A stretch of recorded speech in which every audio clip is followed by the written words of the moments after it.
Right, I save my chef's whites for very special occasions on Saturday Kitchen, and they don't come any more special than a recipe from this man, the great three-star Michelin chef Alain Roux.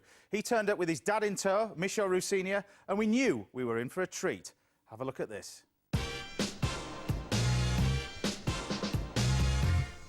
Great to have you on the show, Chef. Thank you. Fantastic to be on. What are you cooking for us then? What's the name of this dish? Well, it's warm timbales. So we're going to cook a couple of timbales. Warm timbales of scallop mousse with fresh herbs. Sounds good to me. And asparagus as garnish. Right, you want me to first of all get on and butter these molds? If you can. I'll get on and do that. And you're going to make the mousse, is that right? If you can, after that, what you'll do is you'll open me the scallops, which are live. So no problem. I'm going to start by doing the mousse. So I've got the fresh scallops who have been opened, cleaned and pat-dried. So these are the king scallops, yeah? Yes, and they've been obviously nicely pat-dried, so they haven't got too much water to it. I'm breaking the eggs, and that's having a whiz. Now, Chris mentioned being brought up in school and that kind of stuff. How was your memories of school when you were a kid? Did he cook much for you when you were at school? No. No? Never. I used to eat that school. So when did your interest lie in food? Was that something that you learned from these guys, or did it happen quite later on? I think it helps to have, you know, an uncle and a dad like that. Yeah. Yeah, who really...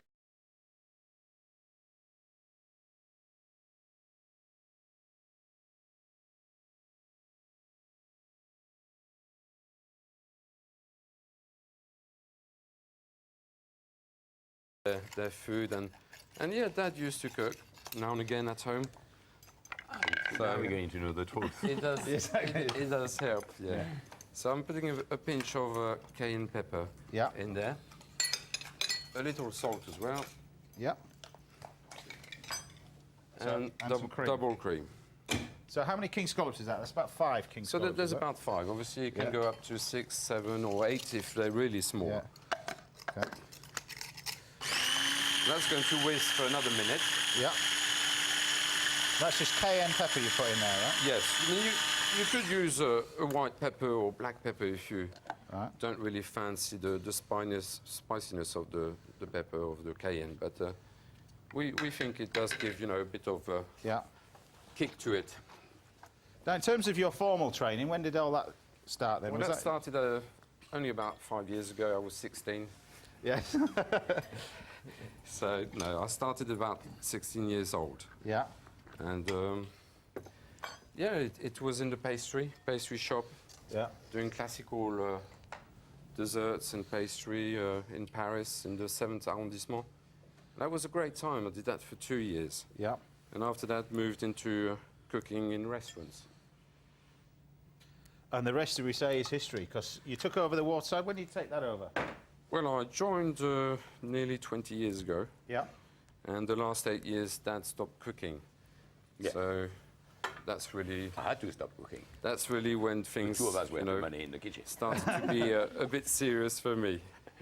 But it's, I mean, it's a big place to fill, that place.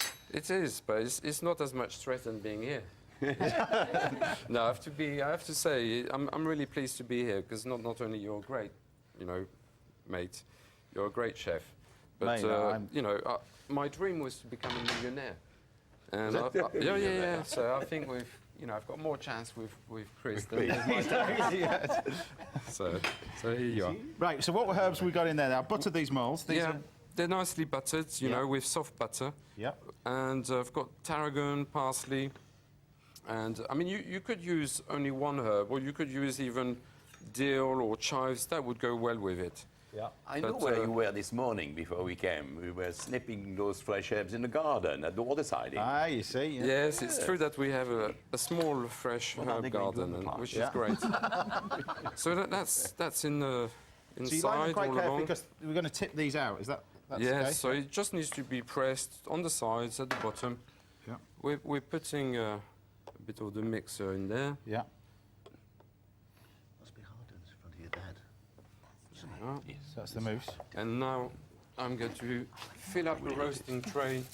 I'll cover them up for you. With some boiling water. Why the paper then? Why is that? That's to help for the cooking. Yeah. It does ease the cooking, and because it gives a little bit of water at the bottom of the molds. Do you want me to put it in? Yeah, that goes in the oven. There you go. Put that one over. Thank you. It's got about 3 minutes, that other one. How long do you cook those for then? They cook for about 20, 25 minutes. Okay, all right. So I'll move that, because I know we've got to get our sauce on. Oh, yes. Your asparagus is all cut there. There you go. Done. So you are. There you go. I'll do you a little bit of shallot. Now, for somebody that's never actually permanently brought up in England, you've got the French accent quite well. Well, yeah, that's because the school has been French throughout, you know, my youth. So Yeah. and my dad's English is not brilliant, so it's sorry. Still room for improvement. Still room for improvement. Oh yes, yeah, yeah. There you go. Right. So explain the sauce So- for this then. Yeah, the sauce is basically I'm doing the garnish as well as the sauce at the same time. So I'm having the asparagus, which I'm trimming Yep. the stalks, and I've got the pan here, which Yep. is with the butter. I'm going to melt that down and foam it. Okay, while you get that in, don't forget you find Alain's Roux recipe along with all the other studio recipes from today's show on our website. Go to bbc.co.uk/Saturday Kitchen. Fabulous. Right. So that goes straight in there. Yeah. So we're basically going to cook the asparagus tender. So you can just got check the shallot those. there? Yeah. Yep. We've got the asparagus, which needs to be, you know, really crunchy, slightly Yeah. tender. So you can check it with the finger or with a small Yeah. knife. Right, So- now, so anybody that hasn't been to Bray, it's kind of like it's a little gastronomic village now, isn't it, really, I suppose? It is with our friend Caldesi and obviously with Heston. Yeah. So, yeah, it's a great place to go. But you've got a and visit. unique place, because yours is literally right on the river. It's true, the setting is quite unique. So Yeah. to spend the afternoon is really a lovely thing to do. Yeah. And you've got a new kitchen. You spent some money on you. Don't talk to me about Indeed. that. Over £1 million. That's why I left the country. I couldn't leave anymore. It took the 3 months project, Yeah. and definitely worth it. It's just been 2 years now, Right. and it's working beautifully well. Lovely kitchen. So I've taken half of the Beautiful asparagus, design. which is going to be the garnish Yeah. to go on the plate. I'm leaving the other half of the asparagus in the pan. I've added the shallots, the wine, I'll go get your... and I will add the double cream and a little lemon. Yeah.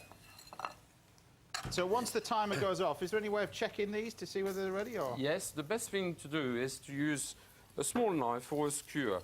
So the skewer is here. That's how we do. We just, you know, put it in the middle for about 8-10 seconds, and it should be, you know, clean and warm. Yeah. So they're just about there. Okay. And the reason why you put it on your lip, just to check the heat of it, that's... Yes, it needs to be hot. Now, otherwise it's obviously not cooked. It's a shame it's not very hot. It will burn your lips. Kind of very caring fun, right? We get on very well as a family. It's always been like that. Get the social workers. You wait your turn. You wait your turn for your meringue. Oh, God, I should remember that word.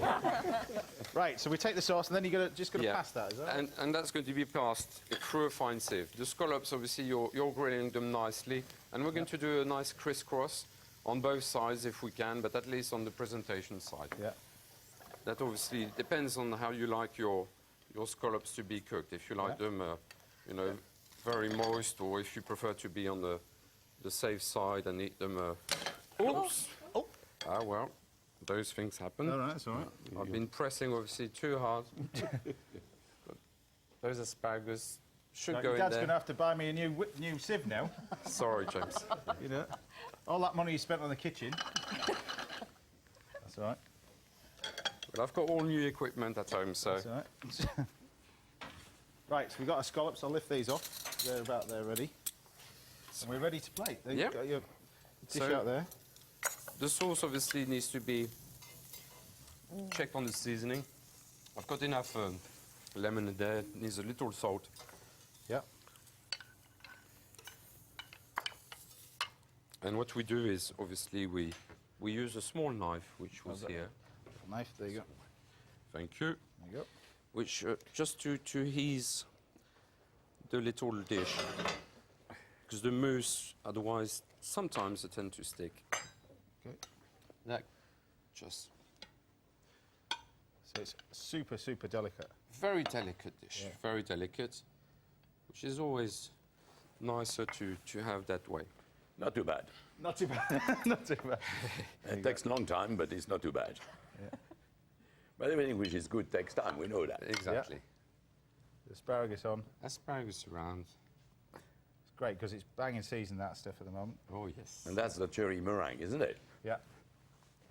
And you got the scallops on the top. And the scallops There you go go. on top. So remind us what that is again? So that's a warm timbale of scallop mousse with fresh herbs. You can see the nice parsley and tarragon and asparagus. There you are, James. Easy as that.